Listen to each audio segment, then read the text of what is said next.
Bonjour à toutes et à tous, bienvenue sur votre chaîne d'information régionale, c'est Grand Lille TV en images en 8 minutes en ce lundi 16 décembre, un tour complet de l'actualité près de chez vous. À la une tout d'abord, vos prévisions météo avec une véritable journée maussade en perspective, des nuages, des pluies prévues tout au long de la journée, sans vent en toutefois et avec des températures au-dessus des normales de saison, 9 degrés cet après-midi à Lille, mais un temps en couvert et humide toute la journée. On en reparle avec les prévisions météo complètes juste après ce journal. À la une de nouveau, l'actualité dominée par la mobilisation nationale contre la réforme des retraites avec de nouvelles actions et de grèves. À la SNCF notamment prévoyait 3 TER sur 10 aujourd'hui en circulation, un TGV sur 3 vers Paris, un trafic limité également à l'international pour ce qui est des Thalys et Eurostar. Sur les routes, les transporteurs avaient annoncé des actions sur les principaux axes et c'était le cas ce matin avec des barrages filtrants, des blocages sur certains ronds-points, des opérations escargots sur les autoroutes, notamment la 25 ou la 1. Mais c'est demain quand même qu'est prévue la grande journée de manifestation interprofessionnelle avec des conséquences à envisager là encore dans les hôpitaux, les écoles et les transports en commun. Notez que dans la métropole lilloise, Ilevia annonce déjà une journée perturbée sur les lignes de bus, de tramway et de métro, on en reparlera. Et dans l'éducation, la liste des écoles fermées sera disponible au fur et à mesure de la journée sur le site du rectorat. On suivra bien sûr l'évolution de la situation dans nos prochaines éditions.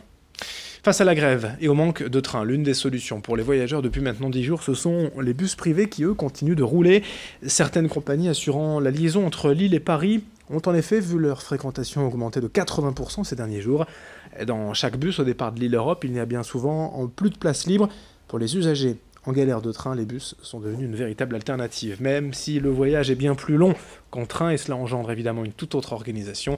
Écoutez les sentiments de deux de ces voyageurs croisés à la gare Lille-Europe par Rémi Desromeaux. J'ai retourné en Espagne pour les vacances de Noël et j'ai l'avion de Charles de Gaulle. J'avais le train à 1h midi, mais ça a été annulé à cause de la grève. Est-ce que c'est pas embêtant? Oui, un peu, mais je comprends toutes les raisons pour la grève, alors ça va. Vous pensez que c'est une bonne alternative justement le Flixbus? Ah oui, absolument, oui.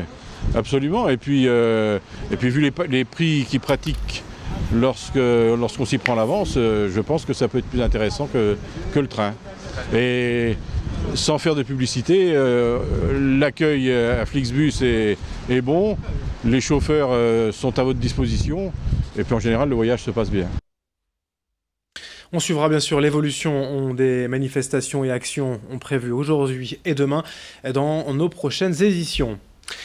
Autre actualité en ce lundi, un mot de sport avec la 4e victoire de suite en championnat pour le LOSC. C'était vendredi 2-1 face à Montpellier. Lille s'installe à la 3e place du classement mais doit encore jouer 2 matchs avant la trêve hivernale. 2 fois à Monaco, demain soir en 8e de finale de Coupe de la Ligue et samedi en championnat. On en reparlera. Du sport aussi avec du rugby. Hier, sur ces images, l'OMR a battu Chartres à domicile 47-18 après un match nul concédé la semaine dernière contre Courbevoie. Les rugbyman marquois voulaient bien terminer l'année qui plus est devant leur public et c'est chose faite avec cette victoire bonifiée et 6 essais inscrits. Au classement, l'OMR reprend 3 points d'avance sur le second Beauvais et va passer les fêtes au chaud. Le prochain match n'étant prévu que le 11 janvier. On écoute le bilan à mi-saison avec l'entraîneur de marque Philippe Caloni hier au Stadium au micro de Lolita Perron. Le bilan il est de 9 victoires avec un match nul et une défaite, donc il est globalement satisfaisant. Après sur le contenu des matchs, l'entrée dans l'hiver nous a été un petit peu compliquée, on n'a pas su adapter notre jeu à ces conditions. Donc c'est un peu l'enjeu des mois qui arrivent, là, la reprise en janvier-février, même le mois de mars, d'être capable de s'adapter un petit peu, d'être une équipe un petit peu tout terrain, parce que toutes les équipes ne nous reçoivent pas avec une pelouse comme celle qu'on a ici. Toujours en sport, le portrait du jour avec le navigateur nordiste Thomas Ruyant, officiellement qualifié pour le prochain Vendée Globe. Il était de passage vendredi à Lille, dans la région, chez son sponsor Advance.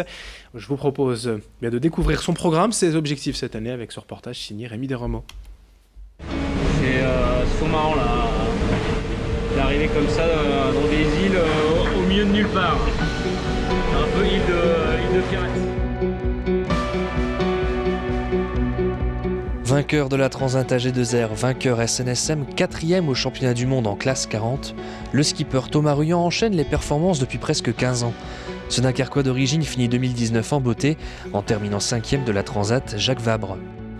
Alors que l'année se termine, le navigateur se tourne maintenant vers 2020. Sportivement, ça a été aussi une année intense.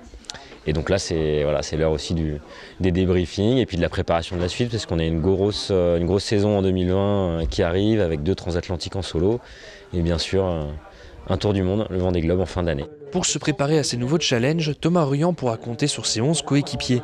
L'entreprise Advance prolonge également son partenariat avec l'équipe. Cet engagement avec une entreprise 100% nordiste se révèle indispensable pour les projets à venir. Là aujourd'hui on est chez Advance qui est le partenaire titre qui a été annoncé il y a pas très longtemps. Donc ça c'est aussi une très bonne nouvelle parce que ça amène beaucoup de sérénité. Et puis c'est le leader français de la cybersécurité. Donc voilà, qu'une pépite du Nord puisse m'accompagner sur ce gros projet, grand projet, c'est génial, c'est super. On a fait connaissance avec un nouveau bateau cette année. Ce bateau, on a envie de continuer de le voir évoluer, d'augmenter sa performance. À bord de son prometteur Advance for Cyber Security, Thomas Ruyant espère enchaîner les performances. Chaque succès en mer le rapprochera de son objectif le plus important de l'année, le tour du monde du Vendée Globe en novembre 2020. On sait aujourd'hui qu'on a un très très bon bateau. On est très content du résultat de la Transat Jacques Vabre. Coupe la ligne d'arrivée en 4e position après avoir eu quelques soucis au départ et être parti loin derrière. Donc on est confiant sportivement, on est très content aussi techniquement et du coup voilà, on a aujourd'hui les moyens d'aller jouer les premiers rôles sur le Vendée Globe. En tout cas c'est notre objectif. Encore des perturbations sur les routes et à la SNCF. Je vous le rappelle, 3 TER sur 10 aujourd'hui en circulation, des opérations escargots et des blocages.